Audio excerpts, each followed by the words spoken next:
Did you know we're getting a Wolverine game? It seems to have gone a bit under the radar. After it was announced at the PlayStation Showcase back in September 2021, we haven't heard much since. The head of franchise strategy at Insomniac, who is Ryan Schneider, has mentioned that it was, and I quote, in very early development back in 2021. However, Giant Bomb's Jeff Grubb shared a few details recently from what he had heard, through the grapevine of course, that it was going to be released as early as fall 2024. However, very much looking like 2025, just to be safe so we don't get our hopes up. But we will still have to wait at least another year and a half, which is quite a long time. But it's a good job that we got Spider-Man coming out to kind of tide us over. But we do know that Insomniac is behind it. After their hit smashes, I'm not too fussed about that because I think arguably, I want to see how many times I mess up words in my mind because I tend to say words I don't really get. But anyway, completely going off topic. Anyway, back to the room. It'd be called two of the best, I would say, PlayStation games to come out, those being Marvel Spider-Man and Ratchet & Clank Rift Apart. We did have a very short teaser, with the announcement, but it wasn't enough for me, and I don't think it was enough for anyone. But it was about 53 seconds long, and of course we found ourselves in a bar just after a brawl. There were bodies and blood everywhere, and just one of the bad guy pulls a knife, Logan draws his claws, it cuts to black. So we got teased big time there. And I don't really know when we can expect the next footage. I'm not a gambling man, but I would probably gamble that we will 100% see more footage this year, potentially in September. But I'm not too sure on what PlayStation's plans are for the year.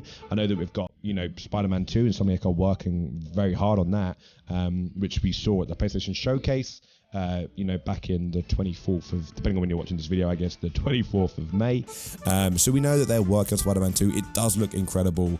So by seeing that, I'm very happy to let them just, take their time and go. Some hardcore Wolverine fans have noticed that the bar in the reveal trailer is none other than the Princess Bar, which is on the island of Madripoor. So with this in mind, with it not being at the infamous Xavier Institute, I do reckon it will be a bit more open worldy, which on that topic, it is said to be a semi-open world. But looking at the popularity of Spider-Man, it would make no sense to go backwards and to go to a linear storyline or, semi-open world, as open world is what we as gamers and fans of superhero content are about.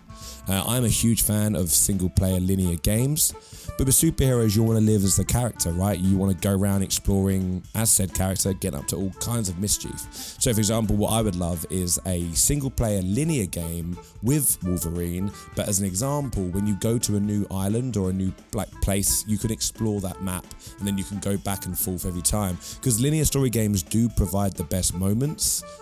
Open world are more for just messing around and having a good time. Both work and both will be lovely, you know what I'm saying? So it doesn't really matter too much. But we do 100% know by fact that Wolverine will be a PlayStation 5 exclusive, but it most likely will come out to PC, similar to other titles have, looking at Spider-Man, God of War as an example. I am interested though to see how well the games go once released on PC, to see if Sony will push their games quicker to come out. Now, obviously, Spider-Man came out years, God of War, Last of Us came out years after. I wonder if we'll get to a point where maybe it's 3 months exclusive on the PlayStation and then comes out on the PC, or they go down Xbox's route where they come out the same time, which I think they should do. One of the benefits of being on PC is that everyone fights for exclusivity between, Sony and Xbox, and Sony and Microsoft, PlayStation and Xbox, and we just kind of sit here with our hands up being like, yeah, give us all the content we want. But anyway, guys, thank you for watching. I really appreciate it. If you, as usual, if you could drop a little like for me, it helps out the video. But let me know in the comments what your dream superhero game would be. For me, I would love to be a good Thor game or an Iron Man game. But anyway, until I see you again, have a good one.